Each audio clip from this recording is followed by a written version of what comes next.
אבל עובדים, אנחנו משתדלים. אבל צריכים עדיין להוסיף עוד חיילים שיצטרפו אלינו. הערב אנחנו לא נתרים אתכם, אתם ברוך השם תרמתם.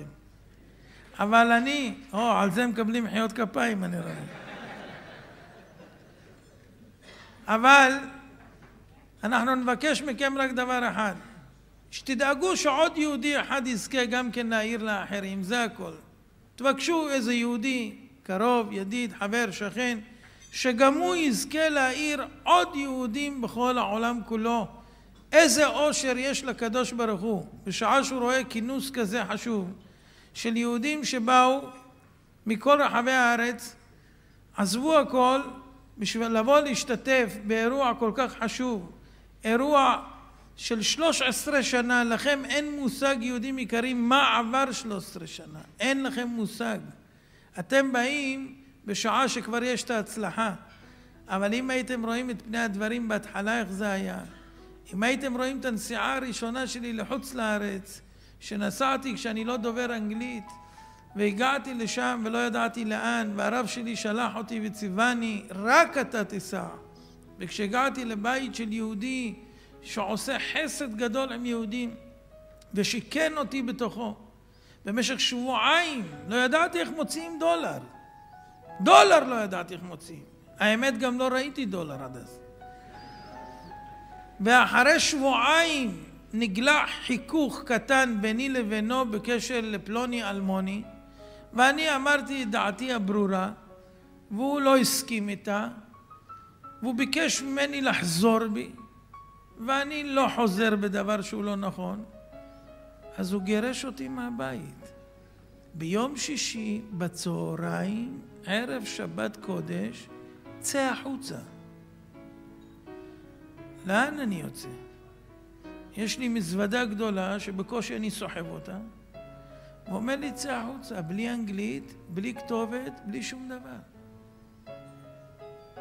ואני יוצא החוצה. המזל שלי, ההשגחה, זה שיצאתי מהארץ, אז נתנו לי כמה ידידים כתובות של אנשים גבירים, שאם אני ארצה להתרים אותם, שאני אצלצל. אז התחלתי לצלצל, ולא ידעתי אם יענו לי באנגלית או בעברית. בסוף צלצלתי למישהו, ענה לי ביידיש. אז באנגלית עילגת ובעברית ככה לאט לאט הסברתי לו שאני יהודי ואני מישראל ונתקעתי וערב שבת ואני צריך מקום לישון. בקיצור הוא הבין אותי ואמר לי תשמע, איפה אתה נמצא? אמרתי לו במונסי. ואיפה אתה? אומר לי בברוקלין. ואני יודע בכלל איפה זה, אני לא יודע מה זה מונסי ומה זה ברוקלין. אז הוא אומר תשמע, יש שם אוטובוס, אתה תיגש לאוטובוס הזה, אתה נוסע שעתיים ותבקש לרדת בתחנה פלונית ושם אני אחכה לך. יהודים יקרים, טוב, בלית ברירה, לך תדע אם טעיתי עליתי על אוטובוס לא נכון, או שהוא החליט, או שזה כמו אלה שיש אוטובוסים פה בארץ, אחד נוסע דרך ראשון ואחד נוסע דרך נס ציונה, אולי אני אתבלבל, מה יהיה? אבל אין לי מה לעשות, רק לפתוח בשם, עולה, נוסע באוטובוס, אומר לנהג, תשמע, ככה, משתדל לצטט מה שאמרו לי, מורידים אותי באיזשהו מקום, אני מחכה, שום יהודי, אף אחד לא בא. כבר אחרי הצהריים, שבת עוד שעה, פתאום אחרי 10 דקות מגיע איזה בן אדם, כי אני אמרתי לו שאני נראה פחות או יותר ככה, אז הוא היה קל לו לזהות אותי, ואז הוא ניגש אליי, לוקח אותי אליו הביתה, ומארח אותי יהודי, חסיד סטמר, יהודי יקר, נכנס אליו הביתה, לוקחים אותי לבית כנסת של אשכנזים, פעם ראשונה שאני מתפלל אצל אשכנזים, והכל מוזר, והכל עובר עליי, ואני לא יודע מה קורה איתי, ופתאום אני רואה שהם שרים ומוחאים כפיים ורוקדים, ולך דודי לקראת קלה, ואני תימני, לך דודי לקראת קלה, וזה לא מתחבר, ואני לא יודע. ולוקחים אותי הביתה, ואני נכנס לבית יפה, מפואר, ואני יושב שם, ואני רעב. מאז שגירשו אותי לא אכלתי. ומושיבים אותי על השולחן, ומנהג האשכנזים העיקרים, שמביאים חלה יפה, ופורסים לחם, ונותנים לך רק פרוסה אחת, ומלח. וזה הכזאיס. ואוכלים קודם כל את הכזאיס. טוב, אני רגיל, פתות, משהו ככה. אין שום דבר, ואתה לא יכול לבקש. אז אתה מחכה, ושם יש טקס, איך מגישים, וצלחות והרבה, ופתאום מגיעים אליי עם משהו עגול כזה לבן, ועוד איזה דג צבעוני. טוב, מה עושים עם זה? אני מחכה לראות מה הם עושים. ואני רואה שהם אוכלים, טוב, לוקח ביס, ואז אני מתוודע פעם ראשונה לגפילטע פיש. דג מתוק, כמעט, איך זה יעבור? טוב, אני מנסה את הדג לידו ורוד, אולי זה משהו חריף. עוד יותר מתוק. איך אני אוכל דבר כזה? השם מרחם עליי. אמרתי להם, כבר לא הייתה ברירה, עוד חלות, עוד. על כל חלה, פרוסה, הייתי אוכל קצת מהדג שיבלע, שאני לא ארגיש. וככה גמרתי פחות או יותר, ואני נפוח כבר מהחלות. אחר כך מנה שנייה, הגיע אליי משהו עגול צהוב. זה היה סלט ביצים. סלט ביצים זה אני כבר רגיל, זה בסדר, זה הסתדרתי. ואחרי זה הביאו לי עוף לבן. אני רגיל חווייג' מרק, משהו צבעוני, לבן. איך אני אוכל? הדבר שהייתי ככה מבסוט, זה היה גלידה עם העוגה. זה היה הדבר שאני מכיר. כל השאר, אתם יודעים מה זה להיות במקום כזה? אתה חושב, איפה אתה? למה היית צריך את זה בכלל? איך הגעת לכאן? טוב, אני ככה שבור. ואחר כך הוא שר לי שיר, בעל הבית, איי, אשריהם ישראל, שירים באשכנזית, לא מבין מילה מה אומר. ואחר כך אומר, אצלכם לא שרים? אמרתי לו, מצאת אותי בדיוק היום לשיר. ואז השיר דרור יקרא מקבל משמעות. צריך דרור לעוף מפה. טוב, ישנו ברוך השם מיטות שנותנות מנוחה אחרי דרך ארוכה. בבוקר אני קם, אני אומר אולי בבוקר ג'חנון קובאנה. עוד פעם! גפילטע פיש ודג ורוד. וסעודה שלישית אותו דבר. אמרתי, זהו, הקדוש ברוך הוא מעניש אותי. זה העונש. מאז התרגלתי כבר לגפילטע פיש, אני מבקש. טוב, אחרי ניסיון כזה, איך אפשר לא להתרגל? 3 פעמים רצוף. בכל אופן, הסיפור הוא לא בשביל הגפילטע פיש, אבל יהודים יקרים, תראו מה זה יהודים חמים. אני יושב אצל היהודי והוא מרגיש שאני כואב ודואב, ואני אומר לו, תשמע, אני מצליח מאוד בארץ ישראל להחזיר יהודים ולקרב אותם, ורוצים להקים ארגון עכשיו, ותראה, אני מסתובב שבועיים בכל מיני כתובות, ואף אחד לא נותן, לא עוזרים, שום דבר.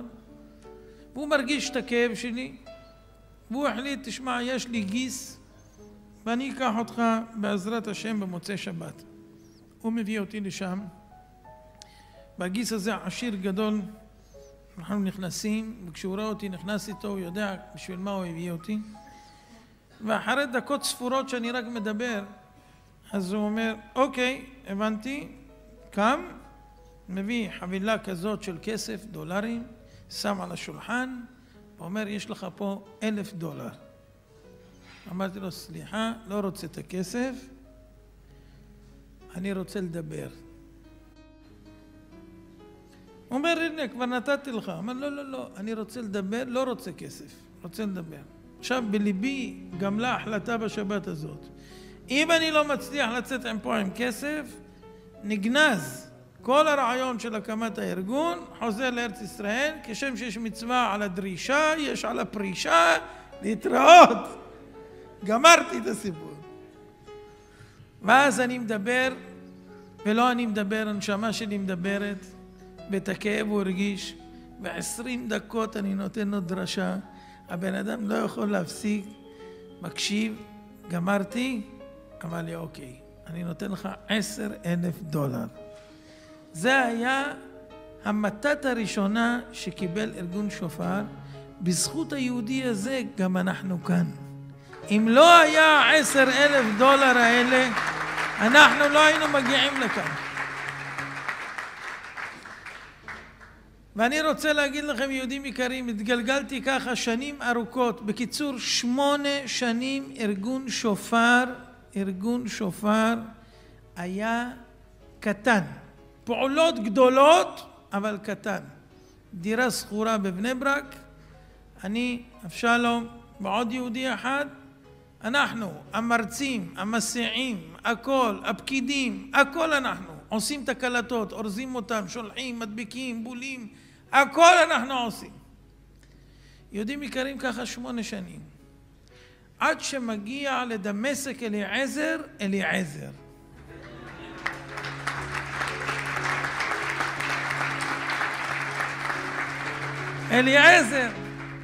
אלי שלח לי עזר. והיום, תשמעו יהודים יקרים, באיזה רחוב הוא בא? דמשק אליעזר. מה הוא עושה היום? דולה ומשקה לאחרים את מה שיש לו בשופר. כמו דמשק אליעזר. מפה התחיל הזינוק החוצה.